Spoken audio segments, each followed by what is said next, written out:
अभी मिथिला का ही रहने वाला हूँ, दरभंगा का। गांव मेरा मधुबनी में है। तो तिलकोर के पत्ते होते हैं और उसको पिठार में बनाया जाता है। पिठार मतलब हुआ चावल का पिसा हुआ। पिठार आप समझते होंगे। और पिठार में रख के उसको मतलब फ्राई एक तरह से किया जाता है। और वो बहुत मिथिला का जो पारंपरिक भोज होते हैं, मिथिला में तो भोज की बहुत परंपरा रही है। तो पारंपरिक जो भोज होता है, तिलकोर का तरुआ जो रहता है वो एक तरह के डेलिकेसी के रूप में शामिल किया जाता है। दोस्तों नमस्कार। अभी हमारे साथ अमिताभ कुमार दास सर हैं, जो कि पूर्व IPS ऑफिसर हैं, जिनसे हम एक विस्तृत बात करेंगे। सर ने एक पुस्तक लिखा है litti-chokha.com। बिहार के उन युवाओं के लिए और बिहार के उन सभी लोगों के लिए ये पुस्तक जो है समर्पित है, ताकि बिहार की उन जो ग्रास रूट लेवल की चीज़ें हैं, जो ऐतिहासिक चीज़ है और जो सबसे मशहूर चीज़ है, उन चीज़ों पर सर ने प्रकाश डाला है। सर से ही जानेंगे कि इतनी बारीकी से किताब जो लिखे हैं, इसका महत्व क्या है और लोगों के कितने फ़ायदे होंगे इसको पढ़कर, इसको समझकर, इसको जानकर। सर सबसे पहले हमारे चैनल में स्वागत है आपका। जी धन्यवाद आपका। सर ये आपने जो litti-chokha.com किताब लिखी है, जी कैसे और क्यों और किस वजह से लिखा सर? देखिए, ये किताब तो खेल खेल में लिखी गई, लेकिन एक बहुत अच्छी और उपयोगी किताब बन गई है बिहार पर। ऐसा हुआ कि आपको याद होगा 1-2 साल पहले कोरोना को लेकर लॉकडाउन था। तो उसमें ना मैं निकलता था घर से, ना लोग निकलते थे। तो एक दिन लेटे लेटे मेरे दिमाग में ये बात आई कि बिहार के बारे में बहुत सारी जानकारियाँ ऐसी है जो कि पढ़े लिखे लोगों को भी नहीं मालूम है। तो फिर मैंने सोचा कि इस पर एक सीरीज़ बनानी चाहिए मुझे। तो सीरीज़ का नाम क्या हो, तो मैंने इसका नाम रखा litti-chokha.com।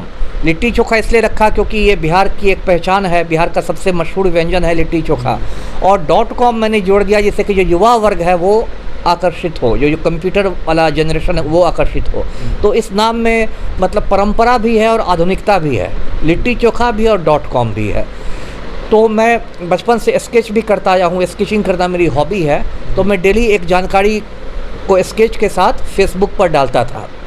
फेसबुक पर मेरे 5000 मित्र हैं, बहुत सारे IAS हैं, IPS हैं, बहुत सारे पत्रकार हैं, बौद्धिक लोग हैं। उन लोगों ने कहा कि अरे ये तो बहुत कमाल की चीज़ है, ये तो हमें मालूम ही नहीं था।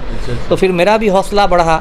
फिर जब लगा मैंने 100 इस तरह की जानकारियाँ बना ली, तो मैंने इसको एक पुस्तक के रूप में छपवाया। और ये मैंने अपने माता पिता को समर्पित किया है। मेरे माँ बाबूजी दोनों अब नहीं हैं दुनिया में, उनको समर्पित किया है। मैं किताब में दिखाना चाहूँगा खोलकर, हर पन्ने पर सचित्र जानकारी है, मतलब तस्वीर के साथ जानकारी है। और इस किताब को मैंने बहुत परिश्रम से बनाया है, बहुत रिसर्च के साथ बनाया है और छोटी छोटी बातों का ध्यान रखा है। जैसे मैं मिथिला से आता हूँ, तो मिथिला में एक पकवान है, तिलकोर का तरुआ कहते हैं। तिलकोर के पत्तों का बनाया जाता है, वो वहाँ पर पारंपरिक भोज में दिया था, उस पर मैंने लिखा है। फिर आप ये खोल कर मैं दिखा रहा हूँ, इस पर मैं ये देखें, ये आहूना मटन है। ये चंपारण में ये खास तरह का मीट बनता है। हाँ, मिट्टी की हाड़ी में बनता है। इधर पटना में भी बहुत सारे चंपारण मीट हाउस खुल गए हैं, तो मैंने आहूना मीट पर भी लिखा है। तो इस तरह से बिहार की सारे पहलुओं को मैंने छुआ है। बिहार में आप मतलब व्यंजनों को छुआ है, बिहार के मतलब महापुरुषों पर लिखा है, बिहार के साहित्य पर लिखा है। तो ये जो किताब है ये बहुत ही उपयोगी है। और इस बार के तो BPSC में से बहुत सवाल किए गए। अभी जो BPSC की परीक्षा हुई, तो मुझे लोगों ने बताया है कि कई सवाल इस पुस्तक से किए गए हैं। जैसे कि सर? जैसे कि बत्तख मियाँ एक सवाल आया है। बत्तख मियाँ थे जो चंपारण सत्याग्रह में उन्होंने गांधी जी की जान बचाई थी। गांधी जी को अंग्रेज लोग दूध में जहर मिला के दे रहे थे, तो बत्तख मियाँ ने गांधी जी की जान बचाई थी। तो ये सारी बातें इस किताब में दी हुई है। और इस किताब को मतलब हर उम्र के लोगों के लिए ठीक है, गृहिणियों के लिए ठीक है, बुजुर्गों के लिए ठीक है। पटना का कलम आपने लिखा है? जी, पटना कलम एक शैली हुआ करती थी, कलाकृति की एक शैली हुई करती थी। आज से 200 साल पहले शुरू हुई और अब तो वो मतलब विलुप्त हो गई है। लेकिन पटना कलम में एक समय में आप बहुत सारी मतलब कृतियाँ बनाई गई थी, साथ खास कर आम लोगों के जीवन पर, जैसे सब्जी वालों पर, या कोई दही बेचता हो उस पर, कोई ठेला चलाता हो उस पर। तो उस कलाकृतियों की शैली को पटना कलम कहते हैं। सर मुझे याद आ रहा है, जब मैं बिहार म्यूजियम, जो न्यू म्यूजियम गया, जी, तो वहाँ भी कई ऐसी चीज़ें बिहार की मशहूर चीज़ों में प्रकाश डाला गया है। तो हर लोग नहीं जा पाते हैं यार, लोगों की जानकारी की कमी होती है। तो मुझे लगता है कि जो आपने इस पुस्तक को लिखा है, तो बिहार के उन खास चीज़ों पर प्रकाश डाला है जो लोगों को पता होनी चाहिए। और एक बच्चों के लिए बहुत अच्छा ये बर्थडे गिफ्ट है।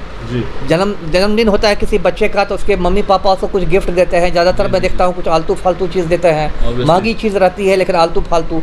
ये किताब यदि वो बर्थडे में गिफ्ट करें, ये किताब अमेज़न पर उपलब्ध है, ऑनलाइन खरीद सकते हैं। तो ये बच्चे के लिए मतलब एक बहुत अच्छा गिफ्ट रहेगा और बच्चा तो एंजॉय करेगा, इसके मम्मी पापा दादा दादी नाना नानी सब लोग एंजॉय करेंगे। जी बिल्कुल बिल्कुल। तो सर ये लौंडा नाच की आपने बात कहा जी, जी। कि बिहार में लौंडा नाच बहुत प्रसिद्ध है, क्या है उसका क्या? जी, लौंडा नाच जो है वो बिहार का जो भोजपुरी भाषी इलाका है, जैसे शाहाबाद हुआ, जिस बक्सर भोजपुर वगैरह ज़िले, वहाँ का ये एक लोक नृत्य है, फोक डांस है।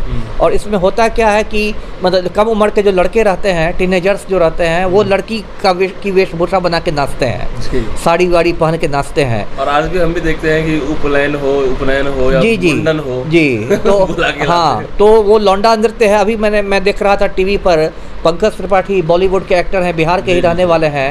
उन्होंने बहुत अच्छा मतलब कुछ मिनट के लिए सर पर दुपट्टा रख के बहुत अच्छा लौंडा नाच दिखाया और इतनी शालीनता के साथ दिखाया कि मैं मतलब देखता रह गया। बहुत लोग ऐसे होते हैं जो कि लौंडा नाच को कहते हैं कि ये फुहड़ है, अश्लील है, ये है वो है, लेकिन पंकज त्रिपाठी ने जो लौंडा नाच किया था शायद कपिल शर्मा शो में किया था, तो वो इतनी शालीनता से उन्होंने किया कि मैं उसको देखता रह गया।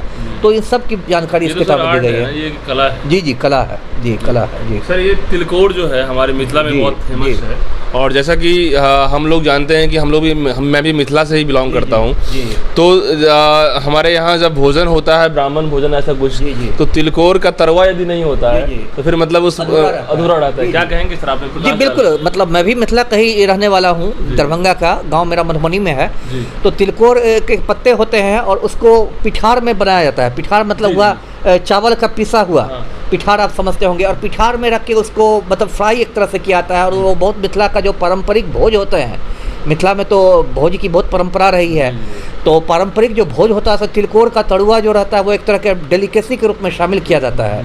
तो मैंने तिलकोर के तरुआ पर लिखा है। फिर मिथिला में एक और होता है, मेरी माँ भी बनाती थी, अरिकंचन के पत्ते होते हैं, चौड़े चौड़े पत्ते होते हैं, और उसको बेसन में लपेट के बनाया जाता है। कुछ तो उसको शाकाहारी मछली भी कहते हैं, क्योंकि उसे मछली का स्वाद आने लगता है, लेकिन वो सब्जी रहती है। तो उस अरिकंचन के, हाँ, स्पाइसी बनता है, बेसन खास कर दिया जाता है। तो उस अरिकंचन के पत्ते पर भी मैंने लिखा है।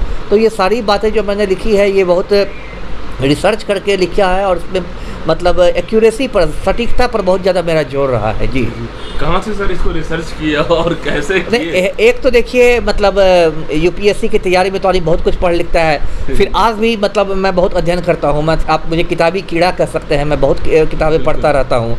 तो बहुत सारी जानकारियाँ मेरी थी। और इसमें जैसे मैंने किसी मिठाई पर भी लिखा है, जैसे एक बेलग्रामी मशहूर मिठाई है, तो उस पर मैंने यूट्यूब पर पूरा बैठ के देखा कि इस मिठाई को बनाया कैसे जाता है, जिससे कि मैं उसके बारे में एक्यूरेटली लिख सकूं। तो ये किताब एक मतलब मेरी रिसर्च और मेहनत का नतीजा है।